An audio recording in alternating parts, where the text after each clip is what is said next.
Bismillahirrahmanirrahim. Assalamualaikum warahmatullahi wabarakatuh. Sahabat seiman, Alhamdulillah hari ini kita sampai kepada siri yang ke-40 dan kita masih lagi membincangkan tentang apakah perkara-perkara yang dapat menjadi perosak kepada amal-amal soleh kita, ya. Hari ini kita pergi kepada perkara yang ke-13, iaitu apabila seseorang merasa senang dengan membunuh seorang mukmin.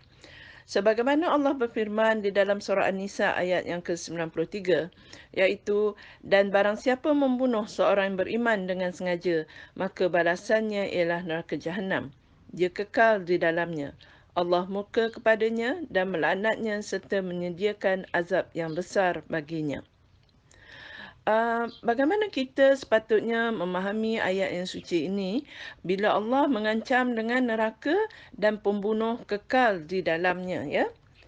Sedangkan kita tahu bahawa dosa membunuh itu tentunya di bawah dosa syirik. Yang mana dosa syirik telah menyebabkan seseorang, pelaku itu kekal di dalam neraka, ya.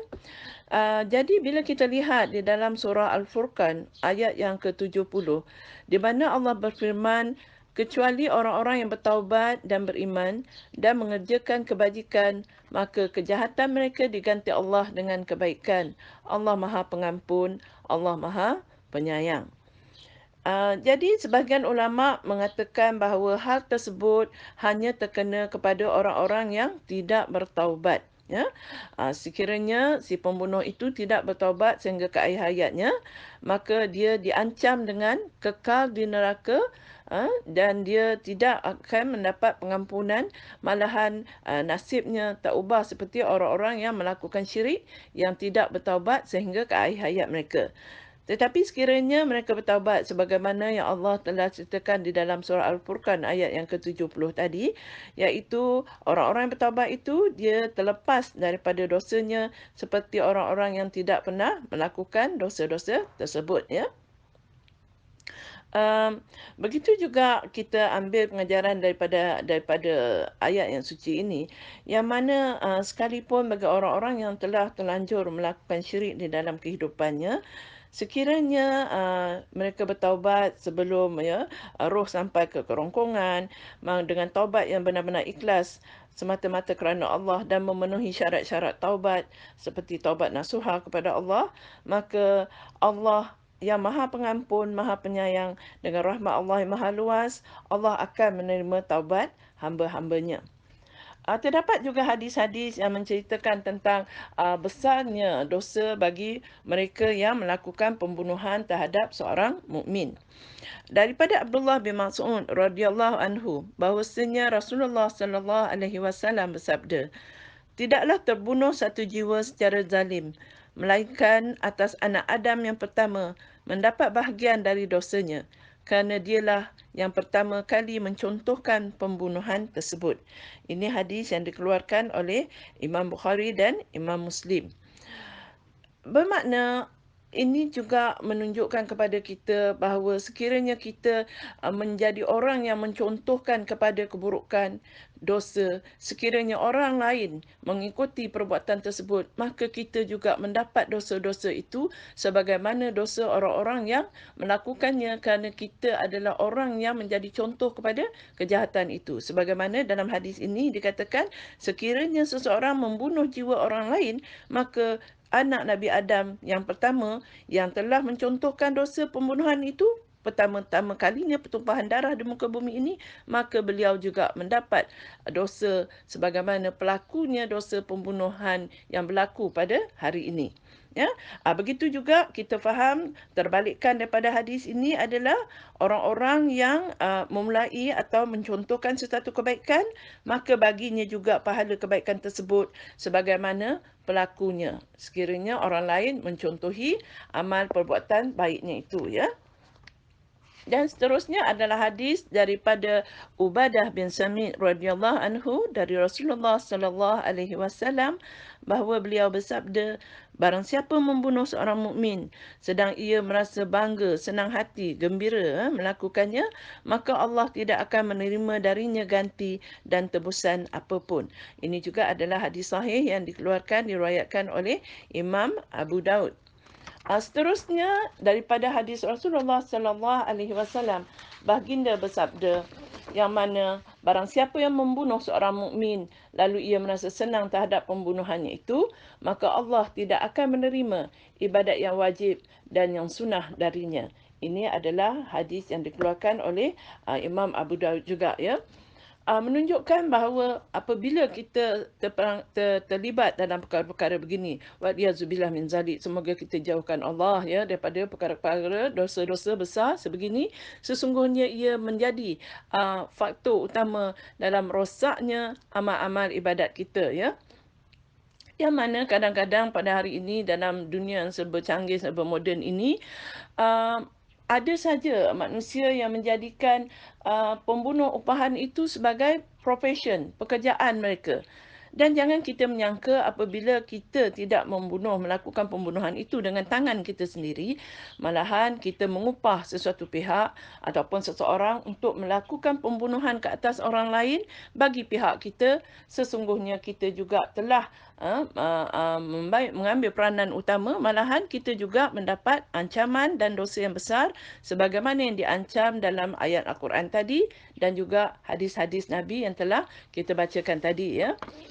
Seterusnya kita pergi kepada perkara yang ke-14, iaitu mendatangi dukun atau tukang tilik, ya. Yang mana Rasulullah sallallahu alaihi wasallam mengancam bahawa orang-orang yang mendatangi dukun, peramal, ahli nujum dan yang sejenisnya, lalu ia meminta sesuatu kepadanya, maka solatnya tidak akan diterima selama 40 hari. Ya.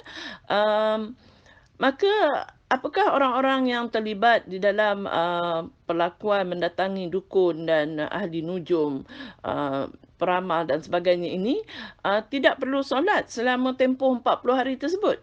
Sekiranya hadis ini mengatakan bahawa solatnya tidak diterima selama 40 hari. Ya. Jawapannya tentulah tidak, ya. Seseorang itu tetap wajib mendirikan solat, hanya saja solatnya tidak diterima Allah. Maknanya dia tidak mendapat apa-apa pahala. Inilah yang kita katakan sebagai penyebab rosaknya tadi amal-amal soleh dia. Sekalipun dia solat, tetapi Allah tidak akan mengganjarkan apa-apa pahala terhadapnya. Namun dia tetap wajib mendirikan solat sepanjang 40 hari tersebut. Dan sekiranya dia langsung meninggalkan solat dalam tempoh tersebut, maka dia telah melakukan satu lagi dosa besar, iaitu meninggalkan solat dengan sengaja. Ya, di dalam hadis yang lain yang mana baginda bersabda, barang siapa yang mendatangi seorang dukun, ahli sihir, kemudian dia membenarkan apa sahaja yang dikatakan oleh orang itu, maka dia telah kafir dengan apa yang diturunkan kepada Nabi Muhammad sallallahu alaihi wasallam. Hadis yang dikeluarkan oleh Imam Ahmad, ya. Dan juga dipersetujui oleh Al-Hakim dan Az-Zahabi. Maknanya di sini apabila kita mendatangi dukun, dia ada dua kategori di sini.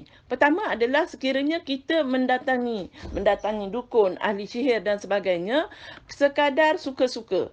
Ya, hari ini ramai yang suka-suka hanya pergi nak tahu apakah saya lahir bulan ini, adakah sesuai dengan pasangan saya dan sebagainya. Atas dasar suka-suka sahaja, itu juga telah menyebabkan solatnya tidak diterima Allah selama 40 hari. Dan yang paling teruk lagi, apabila kita mendatangi ahli dukun-dukun ini dan kata-kata dukun itu kita mempercayainya, ancaman yang lebih berat adalah kita telah kafir terhadap apa yang dibawa turun oleh Nabi Muhammad sallallahu alaihi wasallam. Jadi kita kena ingatnya, kadang-kala memang kita tidak nafikan ada kata-kata dukun ataupun tukang telek, paranormal, peramal dan sebagainya ini ada ketikanya ianya, seperti bertepatan dengan apa yang dialami oleh orang yang mengunjungi mereka itu. Kerana di sini kita mesti tahu apakah rahsia terjadinya perkara-perkara tersebut adalah yang mana sebagai manusia biasa, hebat mana pun orang itu, dia tidak akan mengetahui perkara gaib. Hatta Nabi Muhammad SAW sendiri, baginda tidak mengetahui sesuatu perkara gaib sehingga diberitahu melalui wahyu yang disampaikan oleh Jibril. Apatah lagi kita manusia biasa, memang tidak akan tahu perkara gaib, perkara yang akan terjadi hatta satu saat ke depan kita tak akan tahu. Tetapi bagaimana persoalannya, bomoh-bomoh ini, dukun-dukun ini dapat memberitahu sesuatu yang bertepatan dengan apa yang dialami situasi orang yang mengunjungi mereka.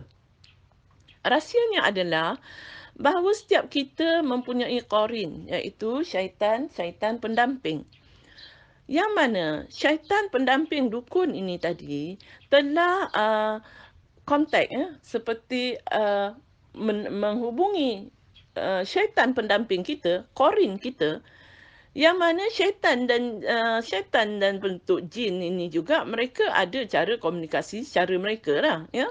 Yang mana mereka mendapat dan saling memberi maklumat sesama mereka. Yang akhirnya dibisikkan kepada dukun tersebut. Dan dukun itu menceritakan kepada uh, orang-orang yang mendatangi mereka, ya. Maka itulah kadang-kala ianya seperti berketepatan berlaku sebagaimana yang diceritakan oleh dukun, dan akhirnya membuatkan orang-orang yang mendatangi dukun tadi begitu percaya dengan kata-kata yang diceritakan oleh pihak dukun, ya. Maka itulah dia azab ataupun hukuman yang lebih dahsyat, yang mana dia telah kafir terhadap apa yang diturunkan oleh Rasulullah sallallahu alaihi wasallam. Maka saya sangat berharap agar kita sahabat seiman di luar sana berhati-hatilah dengan keadaan ini, yang mana kadang-kala kita terjerumus ke dalamnya sekiranya kita tidak mempunyai ilmu yang benar. Jangan dengan hanya saja nak suka-suka, bermula dengan nak suka-suka, pergi menemui para peramal, orang-orang yang tahu paranormal dan sebagainya. Akhirnya kemungkinan kata-kata mereka itu apabila bertepatan dengan keadaan kita, kita menjurus untuk mempercayainya, dan waliyadzubillah kita telah diancam dengan yang sebegitu besar. Paling besar pada saya adalah kita telah kafir, ya, terhadap apa yang diturunkan oleh Nabi sallallahu alaihi wasallam. Akibatnya sangat besar.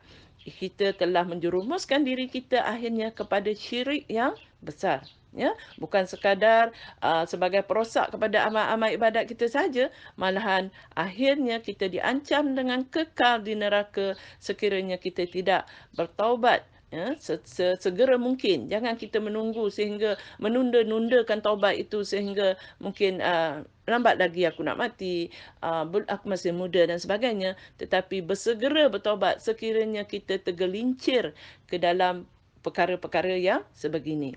Semoga bermanfaat sehingga kita berjumpa lagi. Subhanakallahumma wa bihamdika asyhadu an la ilaha illa anta astaghfiruka wa atubu ilaik.